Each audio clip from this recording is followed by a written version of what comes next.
Hi, I'm Rowan. Hi, I'm Zach. And you're watching episode 14 of In the Zone Season 2. Now today we'll be discussing the whole truth. And we're going to be spoiling the whole episode, to be honest. And so you'll have to check it out beforehand if you want to watch this episode. Or you could just watch it and have it spoiled for you. Never have to see it. Oh well. We are at a used car lot and we're recording the episode, so that's why the lighting's kind of sketchy, so bear with us. What? So the episode takes place in a used car lot. Never mind. And I keep ripping my notes. Alright, whatever. And so there's a sign that says, "Get a honey from Honeycutt." Because our main character, our protagonist, his name's Arthur Honeycutt, and he's the used car salesman. Arthur? Yeah, Arthur Honeycutt. I heard of Harvey. So we're at the place, and there's like a car that drives off, and then off screen you hear it brake, and Arthur Honeycutt's like, or Harvey, Mr. Honeycutt is like, while we were watching the episode, you were saying that the episode had a lot of comic relief. I would go as far to say that it is a comedy episode. Sure. You can say that. Well, yeah, it's, comedy is a strong word. He's talking to a couple, this guy, and the man of the couple is saying that he wants a new car, but then, you know, Mr. Honeycutt is talking about, oh, this propaganda that the new cars are the better cars. No, that's just, they're easier to sell, and, you know, you want an old car that's reliable. And so he offers this car from 1938, and, you know, stuff is falling off. It's hilarious. Yeah, it's a hoot. It's like, oh, a car is older than usual. And then a little old man, as Rod Serling describes him, comes up with a Model A car. And then we fade to black. When we come up, he's showing the couple the car, another car. He walks over to the old man, and he's like, "Okay, I'll give you $15, because it's so old." It's like, hey, who's gonna buy it? Old cars suck. He explains to the guy, and this is kind of funny, is not the right word. Funny is a strong word. Funny is a strong word, but it's vaguely sort of interesting. How he's like, "Oh no, only the new cars sell. The new cars are so much better." It's like, you see both sides, because we just follow him the whole time. It's like Mr. Honeycutt is in every scene of the episode. This is exposition. Eventually he offers $25, and then there's this weird thing where he, like, the guy goes in to sign the papers, and then he gets something from a box, but you can't tell what it is because it's confusing, and then he goes over, and he, like, goes behind the car that he's trying to sell, and something falls off, but then something, he, like, puts something up and something happens. Is this Harvey or is this old This man? is Harvey, and the joke, I have no idea. This scene makes no sense. No idea what happened. Did you get this at all? What? So after the old man goes in, Harvey goes and gets something. I don't know what it was. And he walks over to the car and like something falls off the edge. And then he puts it back up. I don't know if he replaced it with something. Okay, or if he got like... I have no idea. What it is that it's the bumper on the back of the car. And Harvey walks around to the car, and then when he knocks the bumper falls off because the car is like not a good car. Yeah, but he got something. And then you walked over to it. What did he get? And what was the point? Glue. I don't even know. Anyways, he goes back and to the like a little shack, a little building, like a I don't even know. You can't call it a building. It's like a room, and I don't know. And I cannot believe how much I'm accidentally ripping my own notes. It's kind of ridiculous. So anyways, he's like talking to the old man who's signing the papers. Just sign the papers! And he says, the car's haunted. That's what the music sounds like. Oh. The guy's like, okay, whatever. Ha ha ha. And to unhaunt it, Harvey, what should we call him? Arthur. Let's just call him Ah. So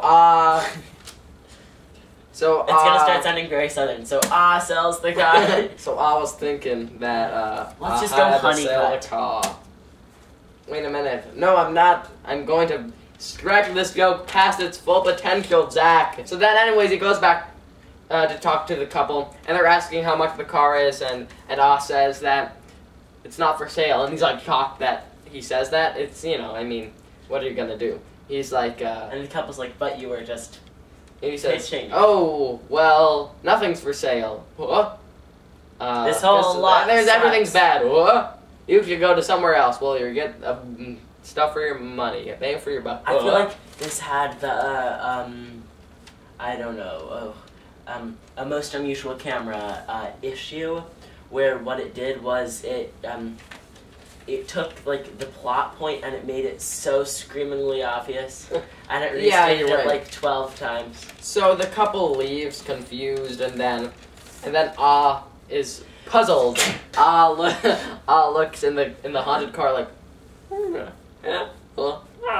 So question: if you with suspension of disbelief about this episode, that if you own the car, you have to tell the truth.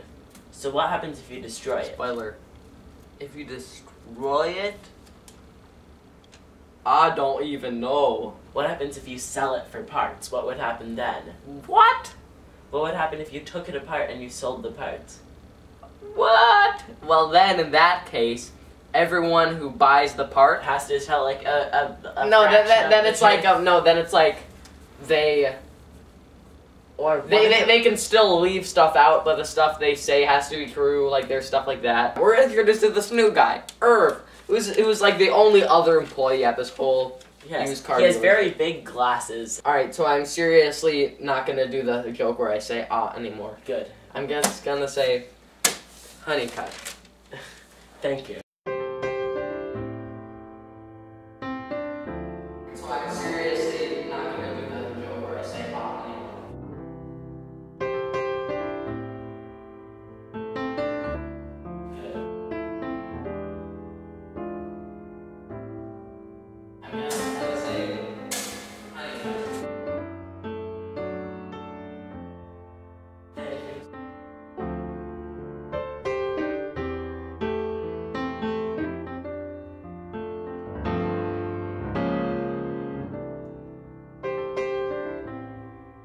So Honeycut is like saying stuff to Irv, telling him to do some stuff like open the sides of the car so they can see inside. Like the old Honeycut pretty much tells Irv, make it obvious that the cars suck. After that, he says, completely unrelated, there was this old guy, you know, he told me that he had a haunted car, crazy, should have put him in the rubber room. Calls his wife, says, hey, I'm gonna be late because I'll be playing poker night with the boys. No, well, he says, it's adventure night. No, well, I'll be playing poker. And when I told you that I was adventure night last month, I was playing poker too. Now you would wonder, why is she mad that he is playing poker with his friends? Like, yeah. It's like, a healthy pastime.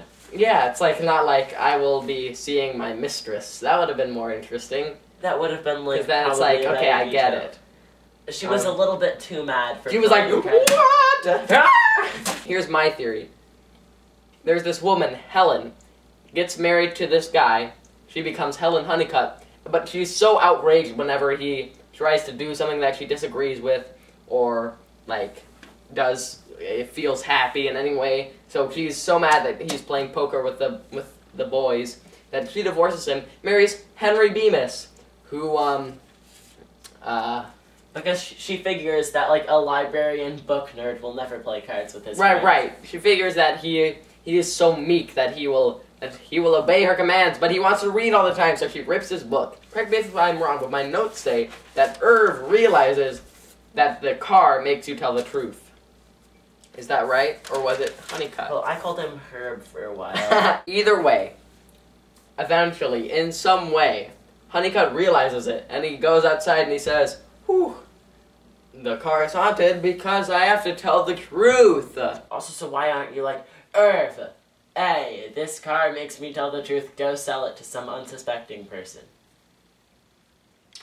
Oh, that's a great idea. Just get Irv to do it. Yeah, idiot. We fade to black. Come up, and Irv has this new sign. He has a bunch of new signs, like, here are the signs you requested. Oh, it's hilarious. One says, not dependable. One says, not ready to go. Really amusing. Honeycut casually mentions that his wife hasn't been speaking to him. No big. And that he hasn't sold a car in 3 days. And then Irv is like, hate to bring it up, but you promised me a raise 6 months ago.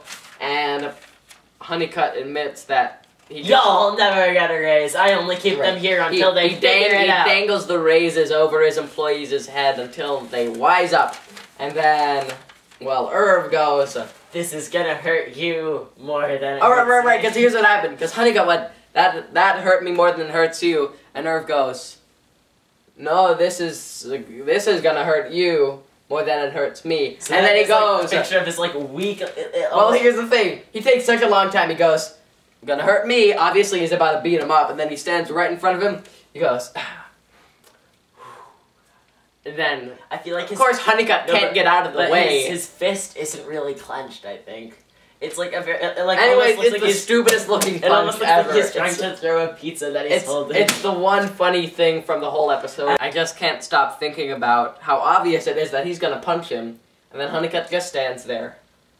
Oh, oh no, it is my fate. Oh, dang it. Dang it. How did I get myself into this situation? Alright, just do it already. While Honey gets knocked to the floor, Irv puts a sign that says, like, not guaranteed, in poor condition. Ha ha ha. Then later, there's this guy with a cigar who is looking at a car. Guy with a cigar could describe half the characters in this episode. So then Honeycutt goes out, talks to him. He's honest Luther Grimbley. He's a politician looking for re-election.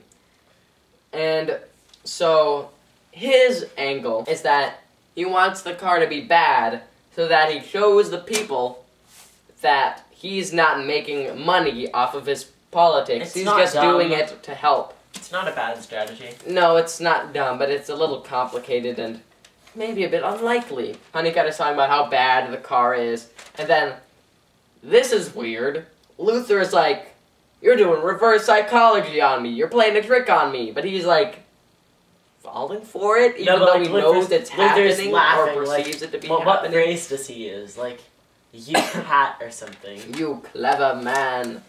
Ha ha! I don't even get it. You got me this time. I don't get it at all. So, he's, oh my gosh. And I just hurt myself. So, awesome. This has been a terrific day. Eventually, the guy gives him $22.50. Oh, great. Oh, great. But before he signs it, Arthur admits, or whatever his name is, Harvey. Admits that it's a haunted car. And that whoever owns it must tell the truth. What? Are you ignoring me? Wait. Zach! I strike again. Wait, Zach? Yes? For a second, could you please, could you be Arthur Honeycutt? And now tell me that the car is haunted. The car is haunted. oh, yes. So Luther, to test this out, he asks about the other cars, and he says, oh, they're bad, and then whatever. No, there's all these bad things. And he's like, oh, so that's kind of clever. It's like, oh, that's how I know that you're telling the truth about it having to make you tell the truth. Because otherwise you wouldn't tell the truth about those other cars. Bam! They're like naming all these people that they could sell the car to. Grimly, just casually as a newspaper, and then Arthur goes, or whatever his name is, he goes, oh, we can sell to that guy. Then, we fade. Oh, my throat is so sore from talking about this garbage. And so, later there's this guy. Garbage is a strong word. I would say recycling at the least. Or maybe compost, yeah. I think compost is accurate. So there's this guy who's discussing buying the car with his boss, who's in another car. Anyways, it's for $25. American money. Honeycutt says they have $1 million in propaganda because they can say that this is like the average American car. You know, they can use this anti-American propaganda. Awesome. Then he has to get the boss to sign it because, you know, then it's the real deal. Either way, they accept. And then he goes, and now there's like mold on my finger. This is a terrific day. But anyways, we're not gonna dwell on it. I'll check that out with the doctor later. Honeycutt goes to his shack and goes, oh, it says it right there. That's awesome. Nikita Khrushchev. Whoa, yo, that's H like fine wine. Ha ha ha. And then he asked the operator to get Jack Kennedy. Hilarious. So how did he get him over there, okay? That's what I want to know. How did he get him over there? So he said, I have a deal for you. I'm going to betray my country. You can use this car for propaganda. against America. So how's that gonna work? That's a stupid idea. It's so dumb. And then he goes, alright, I'll come. I'll buy this car, and that'll work. What if it was a clever twist, and it turns out he forgot that he needed to get all NK signatures, so the guy himself, the guy who would go back and forth, if he signed it. Oh, obviously it was, it's a mess. During the time, there were a lot of tensions against the Russians, and, like... But Rod Serling was not, like, he was open. Going on. And obviously Rod Serling was against that. He made... Yes. Like the Monsters Are Due on Maple Street was all about that. Maybe even they had some suspicion of Rod Serling from Monsters Are Due on Maple Street or something. In a desperate effort to prove that he's not a communist, he writes this episode. I think you could write a Freedom of Information Act request of, like, to the FBI of all files they have related to Rod Serling that have been declassified. Right. Because, like, they have files. Because that's the only reasonable explanation for what happened here. It's the most reasonable. The biggest flaw is that, like, the plot goes nowhere and it kind of sucks. How do you go anywhere with this plot idea? Let's say, like... You can't go anywhere. What's good about it? Music. I liked the little jingle. The music didn't help it for me at all. Good music can change a good episode from, like, a 7 to a solid... From, like, right. a solid 7 to, like, an 8.5. In the case of Walking Distance, it's like a 9, 9.5 to 10, I would say, is the music. Yeah. But for, like, an awful episode, it's just, like, at least there is a decent tune. Right. In the acting department, the old man gave a pretty uninspired performance. Oh, you know who else gave an uninspired performance? Who? Irv. I don't think Irv did. Irv's punch was rough. Yeah, the punch was pretty rough. Mr. Honeycutt, I thought he was good. I thought it was believable as a sketchy dude. I think it could have been a lot worse if the guy playing Honeycutt didn't know what they were doing and they just didn't care. The politician was perfect casting. I'll give him that. Like, he was like a bald fat man. It's not boring. They should have just skipped the Nikita Khrushchev. It's kind of mind-numbing when you're going back between the car lot and the shack. Something about it. I would have liked more sets. Like, cause if you were in that building, that shack, it would be like the most miserable building ever. Yeah. It's not the worst episode that we've seen. What number would the worst episode we've seen be? The worst rating that anyone has given anything is a 3. Who gave? You gave it to A Thing About Machines. I gave it to King 9 Will Not Return. Okay. It's a 3.5. Okay. I can't call it worse than, like, straight up elegy, but it's not in the same camp as 4s. I gave a 3.5. Did I give a 3.5 to...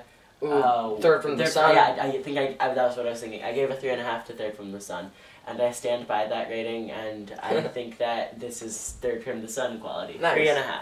All right, another heated debate on In the Zone. You know what? We're gonna see you next week. You know, we're not ending the show now just because we got down on a lame episode. We're picking ourselves right back up. Maybe next episode will be good. Who knows? Either way, it's The Invaders, and we're gonna see you then. The Invaders. Okay, I want to see that. I think I've heard that.